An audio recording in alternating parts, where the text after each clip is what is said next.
Welcome back to another episode of In.Sights Unplugged. People, passion, and perspectives, where we take a step back, sit down, and bring into light what goes on behind the scenes of corporate life.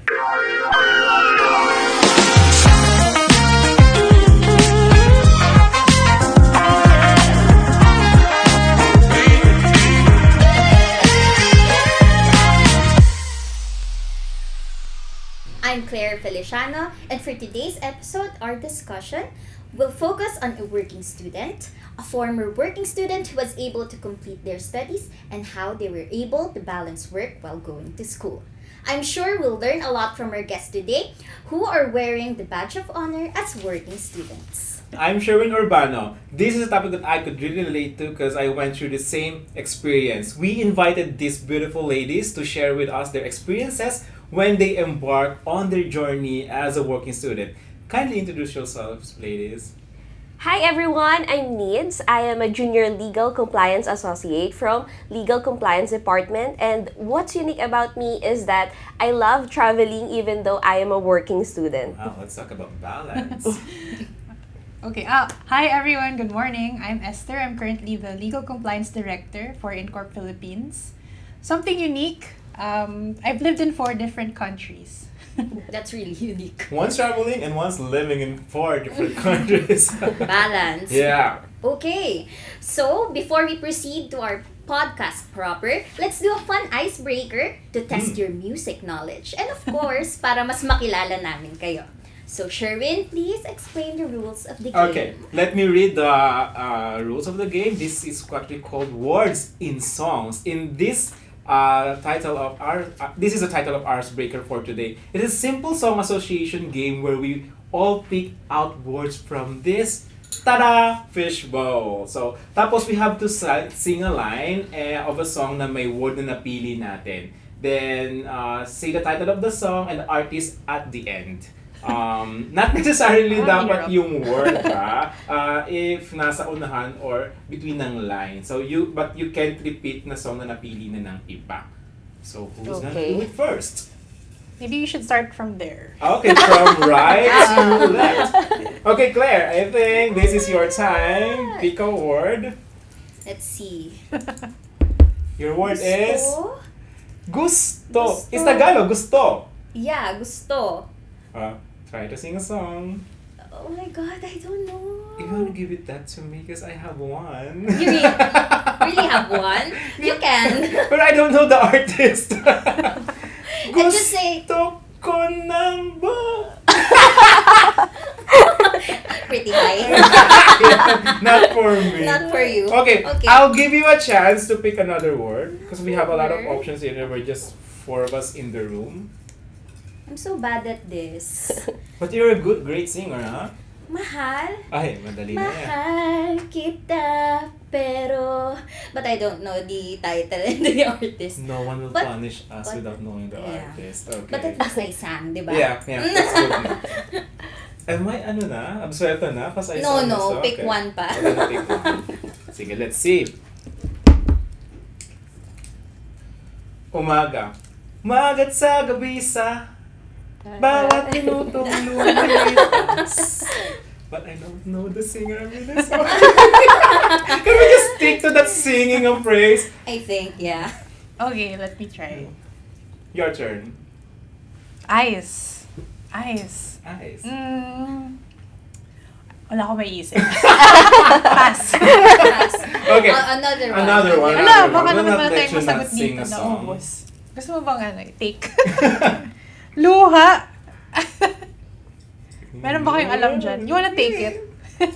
He's a very famous Filipino singer. Luha. Wala po akong maisip. Mental block. Grabe. I can try it Okay, first. needs. Do it. Ikaw muna. Uubusin natin yung Kaya words sa nga, fishbowl.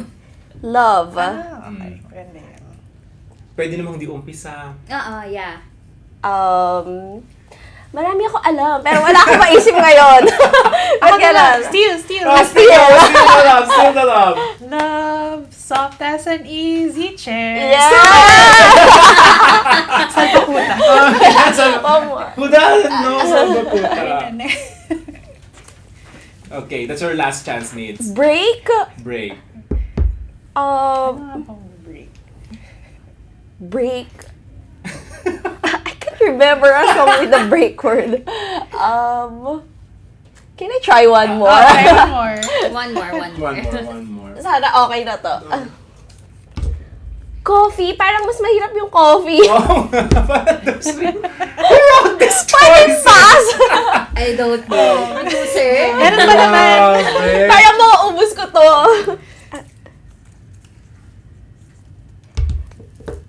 Okay. Okay. Parang mas mahirap pa yung questions na to. Kaya nga, ba't ganun yung words? Sige, we could just let go of this session, pero may utang ka Okay. Okay. That was a strong start. Super strong. Magkakilala na tayo because of that. And I think you guys are ready for our first question. Yeah, I think we pre-prepared a lot of questions for today. Okay. So for our first question, how did you communicate to your employer and colleagues about your decision to juggle working and studying? Gaano sila ka-supportive and understanding about this? Actually, sa side ko, before I start working here, during the interview part pa lang ng application ko dito, dinisclose ko na agad sa mga nag-interview sa akin sa HR and even sa LCD team na I am a working student. I am studying law right now, and are they okay with that setup? And I'm very glad that they are okay to those employees na gusto ring i-improve yung self nila. Kasi they mentioned before na they believe magbe-benefit din yung company sa pag-improve ko ng self ko. And same time, ako rin mismo, mag-i-improve din ako. Okay, that's actually the right thing to do. Let your employers know. Attorney Esther, how about you? How did you inform or... Okay. At the time, long time ago, that was my first job. I was in my first job. I was working for a bank, an international bank with Australia and New Zealand banking group. It's like their back office in the Philippines. So for me naman, I didn't really make paalam. Ang nangyari lang is, I finished the probationary period. And then nung pa-regular na ako, I informed my supervisor. Oh. Kasi I knew na, di ba, mas mahirap magtanggal ng regular employee. Yes! You're taking law, right? Rainy. So before ako mag-start, pero naka-enroll, naka-take na ako ng mga exam before I started graduate school. Tapos nung na-regular na ako, I informed my supervisor na, by the way, I'm planning to enter into graduate school. So, kaya naman, I explained to her na yung class would be at night and then our working hours kasi Australian. So, 6 a.m. to 3 p.m. or 5 a.m. to 2 p.m. So, sabi ko, kaya naman, if ma-affect man yung work, I'll let you know, tapos I can leave the company. But for now, I think kaya. So, she was supportive naman, my supervisor at that time. And based on kasi the probationary period, di ba they were checking kung okay ako with the company. Yeah. Okay naman yung the stats. Testing period, yeah. So, sabi niya, sige, let's do it, let's try. And then, they were supportive and so far it went well. So, well, luckily for you, Esther and Nida, because it's really hard to find an employer or immediate superiors who will allow you to take further studies even though there's a demand on your job, which goes through with our next question. As part of a working student, since maraming ang demands, diba, you're working and you are a full-time job and pursuing higher education while working, ano yung mga daunting tasks at mga strategies na ginawa nyo to take and ensure that both commitments are fulfilled as a professional and as a full-time student as well? So how do you do multitask? Multitasking? Well, for me kasi, ang ginawa ko is I really tried to plan things as much as I can. So I focus on what I can control.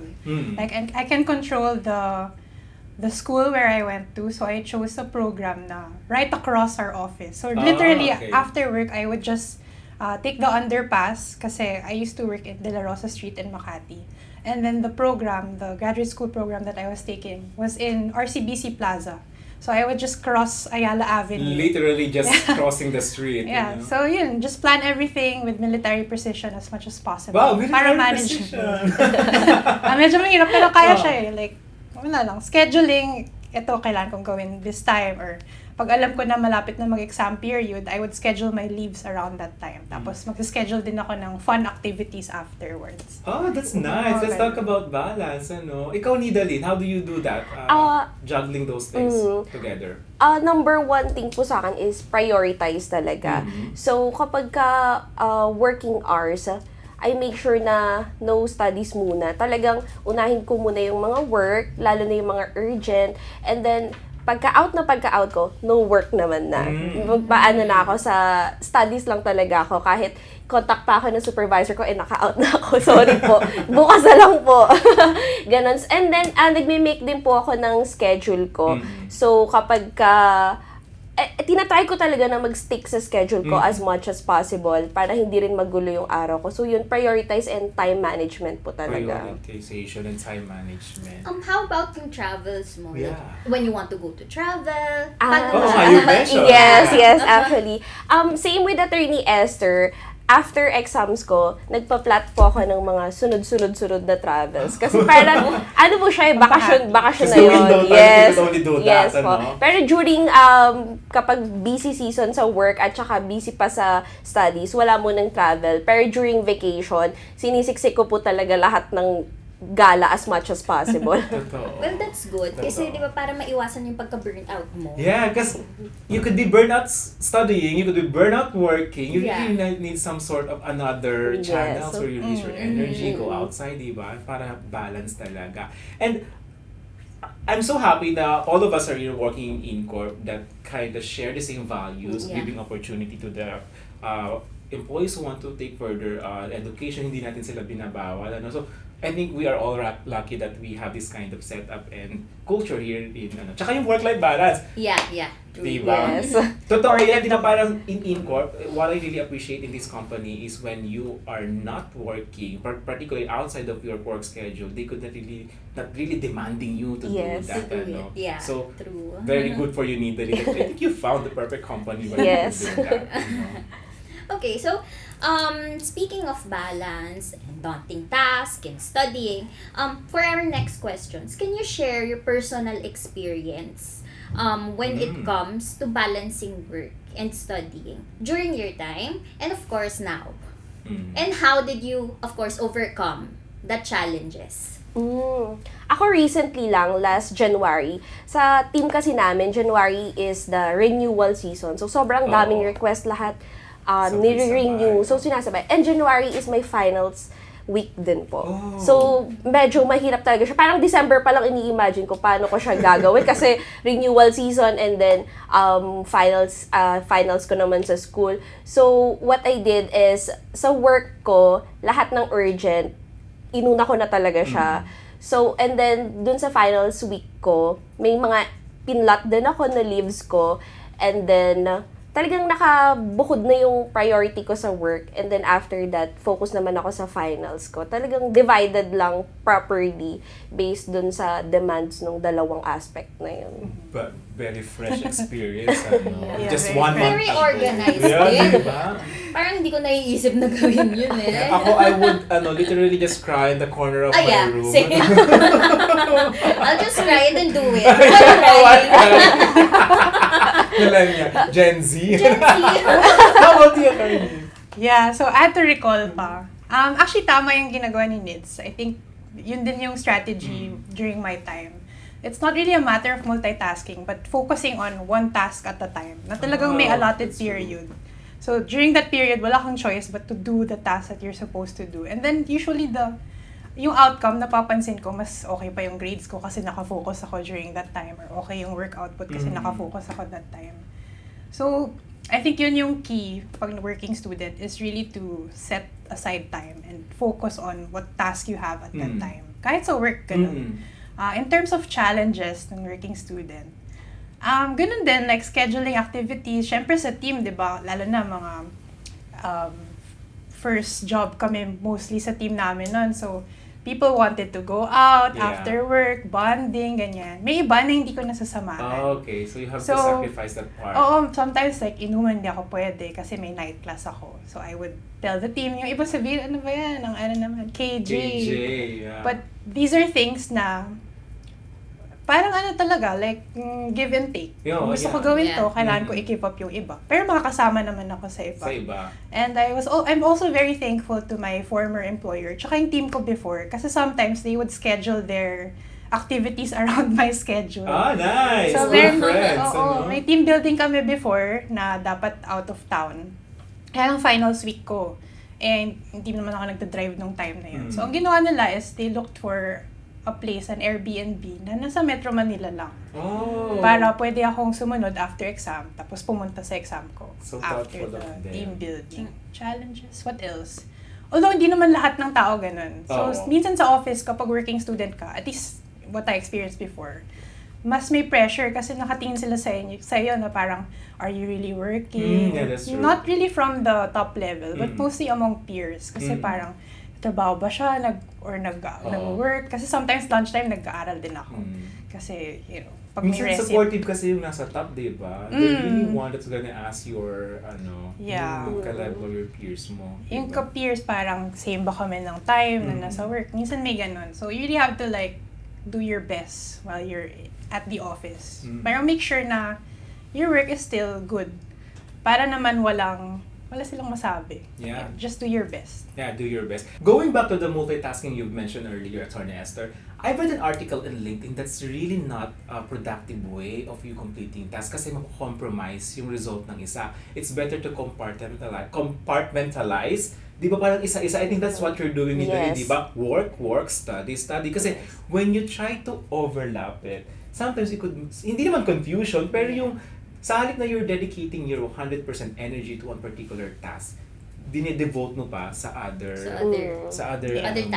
tasks mo. Eh, di ba, usually results are great kapag 100% yung energy natin. So, good yung ginagawa nyo na multitasking is really not a thing for me. I'm an HR myself. When I'm interviewing people, I actually ask that kind of questions to them.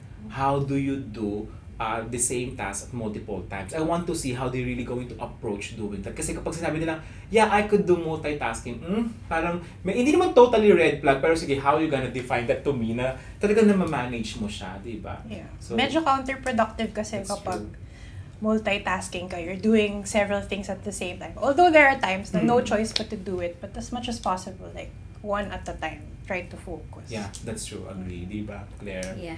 Don't go anywhere because we're not done yet. We will be taking a short break.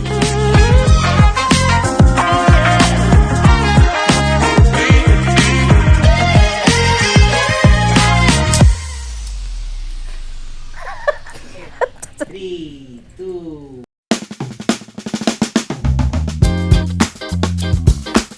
Lovely guests will be answering questions about exit pay.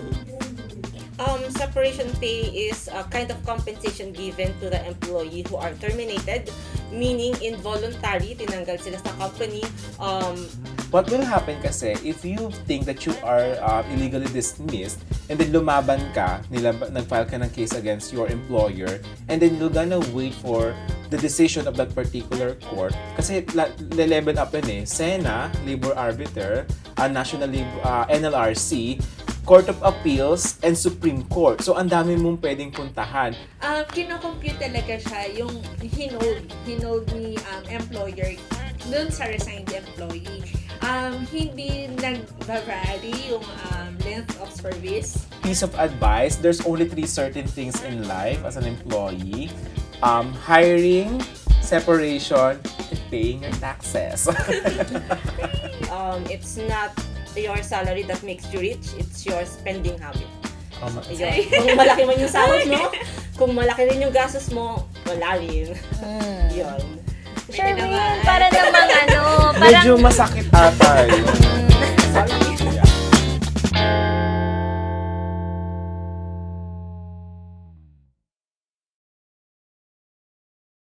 Hey there, this is still In.Sights Unplugged. People, passion, and perspectives. We still have these 2 pretty ladies that we're going to share more about balancing work and study. With that said, let's get back on track and continue with our discussion. Okay, so another questions for you two. Moving onto stress management. We're talking about stress management right now because we know it's going to be really very, very stressful. how did you handle the stress to prevent burnout? I think na-answer na siya kanina, pero I think we need to more elaborate talaga when Yeah. it happens na. Ito ba yung you go to methods hanggang ngayon or may mga nadadagdag ba sa routines nyo or changing everything pag na-stress na kayo? Pag nakaka-feel ako ng stress actually, feel ko talaga siya muna na parang sige stress tapos or kaya iiyak ko muna siya. Talagang i-acknowledge mo na nasa stress ka talaga eh.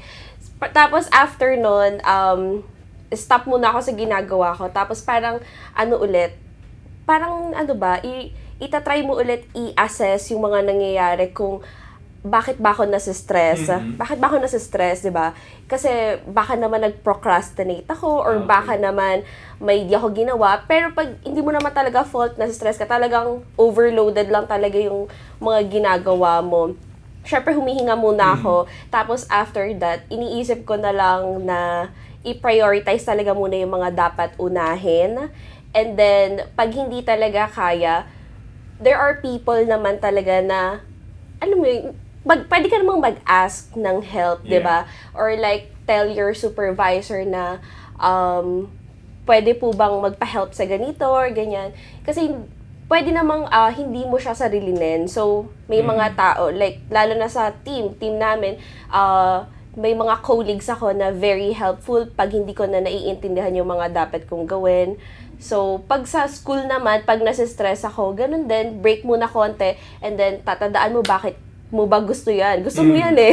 Gusto mo mag-aral, gusto mo rin magtrabaho. So, go fight lang.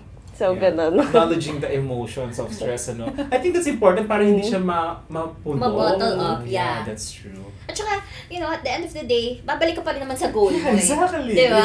Why you are doing that. Yes. Diba? Alam mo, ang ironic kasi we do think different about multitasking, pero tayo work while crying. Diba? We're still working, diba? Pero crying. Totoo yan. How about you, Attorney Esther?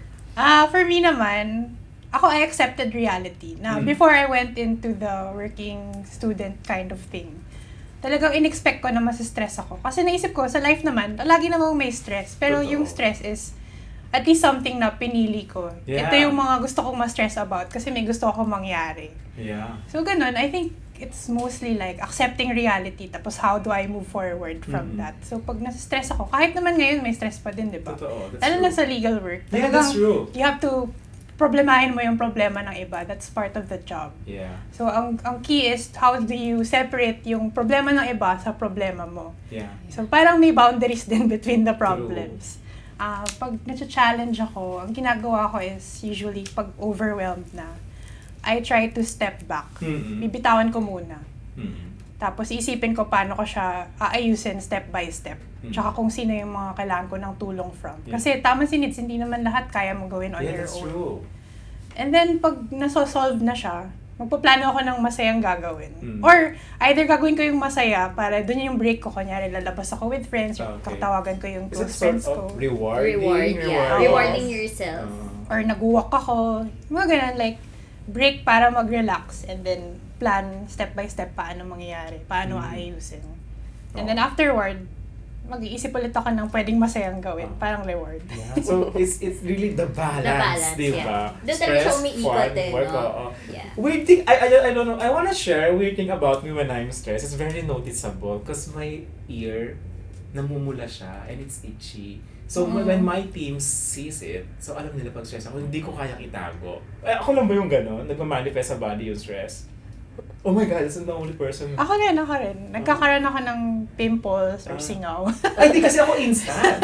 Instant talagang, when you see me, try to look me in the office kapag naganyan ako ng ganyan ng tenga, medyo stress na ako. No? Ako tumatahimik ako. Tapos alone time muna, kailangan ko mag-assess. Kayo ba? Meron ako, yung sinabi ni Nidali na I'm gonna feel and accept it. Parang merong quote na sikat dyan na yung happiness meant to be felt. And sadness as well. And stress as well. I-add na natin yan. Diba? All emotions, kailangan i-acknowledge natin siya. It's valid and it's okay. Totoo. Huwag natin i-deny. Huwag natin i-deny yung mga emotions natin. Okay. So, with that, for our listeners naman po, na gusto din mag-aral while working, ano po yung mga advice na you can give them that can help them maximize their productivity while doing both. That's very, the listeners are gonna listen up to your Yeah. answers. Attorney Esther, let's start with you. Okay, so I think the key thing is really like trying to schedule things. I'm not sure, some people are multitaskers, but for me, it's also yung pag-focus ko sa task at a time, one at a time, kahit na maraming gagawin, like scheduling, ano pa ba. Also, like, you have to accept reality na not all opportunities that come your way, hindi talaga siya kaya ng bandwidth ng schedule. Preach. Sometimes, kailangan siyang i-give up. Like, nung time na working student ako, yung contemporaries ko, we were all up for promotion. But I had to say no. Kasi alam ko na, yung subjects ko maging majors na and then night class. Parang mahirap. So sabi ko, hindi ko muna kaya. So I had to let go of some opportunities. But on hindsight, parang it worked out naman. Kasi, yun talaga yung self-awareness is the key. Parang yung time na yun, ito lang yung kaya ko. Kaya ko siya pero up to this extent. So, iniikot ko lang dun sa tingin kong doable. Good na you really treasure the importance of still committing to work na you're not accepting higher roles, kasi alam mo na hindi kaya ng bandwidth mo, Wow, I salute that kind of thinking. Also, parang respect to my bosses. Yeah. Kasi parang if I accept, tapos di ko kaya, di magsasuffer yung work namin. Yeah, that's very... Pero attorney, did you feel sad Oo about nga. that, not getting the opportunity? Kasi there are At that people, moment. Yeah, at that moment. And there are a lot of people na pag may opportunity, I want that. It's good for me. But then again, since studying ka that time, nasad ka ba when you have to let go of that opportunity? Na nandun na, nasa tapat nyo na po. Medyo, oo naman. Lalo na, di ba, pag starting ka, parang, syempre medyo comparison kayo. Parang competitive side. May ganun. So, yeah, medyo, ay sayang. Pero ganun talaga kasi dito naman ako papunta. Tsaka, in fairness to my supervisor, nung nag-grant ng promotion, nag-usap naman kami, ang sabi niya sa akin, alam ko kasi na this is your priority at this time. So, dito, hindi muna at this time. And nag-usap kami na, okay na muna yun during that period. Tapos on hindsight, tama naman talaga eh. It only shows na you're doing the right thing while working and studying kasi na-operahan ka ng promotion. Yes. So, you're doing good at your school and you're doing... Kasi why would your employer supervisor offers you a promotion if you're not doing well sa work?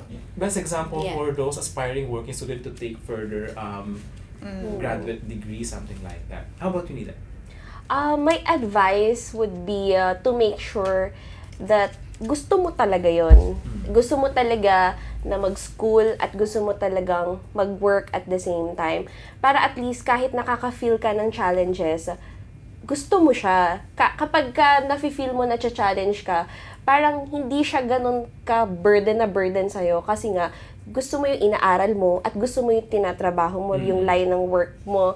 So, yun yung number one sa akin is making sure na 100% mong ipupursue pareho. Para wala ka ring doubt na, bakit ko ba ito pinasok? Ganun. And then, next thing is, prioritize talaga. Important talaga yun. Both sa work at saka sa school. Kasi everything goes on kapag naka-prioritize mo yung mga dapat mong gawin. Walang dapat mas matimbang, di ba? Yes. You need the school for better future and you need to work to pay for your school, di ba? So, Correct. dapat balance talaga siya. Claire, have you tried working and studying? Actually, no. No. I want to. Yeah. Kaya lang yun nga, sasabi din ng parents ko na mahirap nga daw. Sobrang hirap. So, they didn't allow me. Okay. But then, very impressive Kaya, ngayon na naririnig ko sa inyo how it works. So parang, oh wow, okay, hands down to Diba? every working student. Yeah. I want to give a different perspective kasi you two are taking it na you have a corporate job na. Yes. Other way happened to me. I need to work for me to study on my bachelor's degree, not a higher career. Or because I was a working student at fast food chain in the Philippines before while doing doing my studies. Yes. Morning ako as blue collar job, service food, talagang pagod. And then at night, I'm a student. So, ngayon ko na-realize na iba yung approach ng mga working student to complete their graduate degree. Kasi talagang we need that. And talagang we landed on more of hindi daunting eh. Physical work talaga. Yes. So nakakapagod. So, pero ang ganda din ng preview na you don't stop even though na nasa may corporate ka na for further study. So, kung meron tayong listeners dito na working student right now, yung kaparehas ko before, I think you should also need to listen on what they're saying kasi same principles applies. Prioritization talaga and balance. Diba? So, ang galing lang, ang galing. At whatever part of your life, if you really want to invest on yourself, talagang yung mga life lessons sa iba-ibang tao, pwede mong pagsamasamahin. Yeah. Yes. Totoo. Kasi everyone has a different path in life naman. Totoo. Iba-iba ng reason for wanting to pursue further studies, becoming a working student. Yung iba kailangan, yung iba gusto lang i-try to push themselves. But kahit ano man yung reason mo, the way to get there is really to focus, prioritize. And like to know na sometimes, hindi naman dahil gusto mo lang masaya na siya. Oo. Like, di siya palaging masaya, di ba? Never, di ba? Isa parang, bakit ka ba ito ginagawa? Pero yun lang, just go back to your main reason. And then as much as possible. Like, parang hindi mo siya isipin na, lungkot na ng life ko. You stick to your schedule, your habits, and then hanggang matapos na siya. And then also plan ahead. Oo, totoo. Kasi it's for the future naman eh. I think, meron akong question dito. What advice do you have for employers who may have employees pursuing further education? I think you have to put yourself na pag kayo na yung employer. Paano nila susuportahan yung mga employees nila to have a healthy work and study at balance? Okay, maybe I can start. Mm-hmm. So, I can relate with that question kasi right now, I'm handling a team department. So, since pinagdaanan ko siya and maging working student ako, I really try to, hindi lang naman sa mga working students within our department, but also to everyone. I try to ask, ano ba talaga yung goal mo? I mean, not just sa work, but sa life. Ano yung gusto mo? Kasi may iba na gusto talagang career ladder, maging the best sa career niya. Yung iba naman, gusto yung steady life lang. Pasok ako and then uwi ako sa family ko, tapos okay na, just to pay the bills. So, kung ano man yung goal ng mga tao for employers, your employees, whatever their goal is, I think it's best to support that. As long as hindi naman abusive yung employee. Yeah, that's true. Support, and then they'll also give back, support you din, and then try to help the company. So, para siyang, it has to be beneficial for both ends. Win-win. Oo, win-win siya. Yun ang advice ko for employers. For employers. For employees naman, I think it's important to note na it's a privilege to be working. Kasi ang hirap maghanap ng trabaho ngayon. And para makahanap ng work na okay, hindi lahat nabibigyan ng ganong opportunity. So take it as a privilege and also like the perspective na we're here not because the company owes us, but because we try to help the company and also try to help the people that the company is helping. So, ganun. I think that's a good mindset also for employees. Na you do your best while you're at the job because it's a privilege and it's how we support our life as well. Yeah, and privilege that not everyone is getting, Yeah. Nice. Nida? For me, I agree with attorney, na for employers, they have to be supportive talaga. But on the other hand, they have to set the boundaries then kung kailan lang pwedeng gawin ng mga ganito at yung ganyan. Kasi I believe sa end ko as employee, dahil naramdaman ko na supportive yung employer ko, parang ikaw, mahihiya ka na hindi gawin yung part mo. Kasi ang supportive nila, parang nakakahiya naman na ganito lang ang ibibigay ko, pero sila ang genuine ng support nila 100%. So parang sa end ko as employee, gawin mo rin yung 100% mo in return dun sa pinapakita nilang support sa'yo. Reciprocate yes. Kasi you're getting benefits. I want to add on employer's perspective because I was an HR before. Alam niyo, pag a working student, meron plus sa amin yan when we're hiring. Kasi doon namin nakikita yung opportunity tsaka yung persistence ng bata. Anong tanda ko na? Kasi when they had that kind of, believe me or not, yung turnaround, yung tenure nila, it's longer than those who did not experience working while studying. Going back, Claire, to what you said earlier, di ba sabi mo your parents are not allowing you to, or didn't allow? I wanted to try. Like nasabi ko na kay mom and dad na gusto ko nga mag-work. But then again, hindi sila pumayag. Pero don't feel sorry with that kasi if nasa undergrad level ka and if I'm given a chance not to work during that time, I would really just focus on my study. Parang hindi siya bad thing na hindi mo siya nagawa kasi undergrad ka. Yeah. Pero pursuing education ng graduate or higher degree, I think that's the one na pwede mong yung wag mong panghinayaman. Yeah. So Yeah. something like that there. So, okay. Before we end this episode, we're ending na. oh yeah. Baka may gusto kayo i-shout out. Yeah, we're allowed to go on shout out. And do you have any words of wisdom for us and for our listeners? So for listeners natin dyan, if you are a working student, sometimes actually makaka-feel ka na bakit yung mga kabatch ko parang ganito na yung career nila, tapos ako ganito. But tandaan mo na after mo dyan sa school mo na yan, grabe yung palit na payoff sa'yo niyan. So, like me, di ba? Nag-law school ako ngayon. So, kahit nakikita ko yung mga kabatch ko, ba't ganun? Parang ang ganda na ng career nila, ganyan.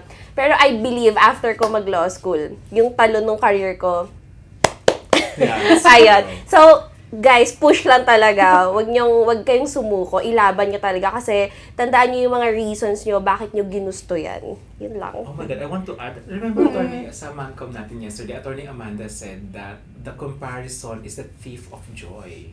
That's true. Totoo yan. Huwag mo muna i-compare. Yeah, kasi correct. iba-iba ng race eh. Iba-iba ng timeline.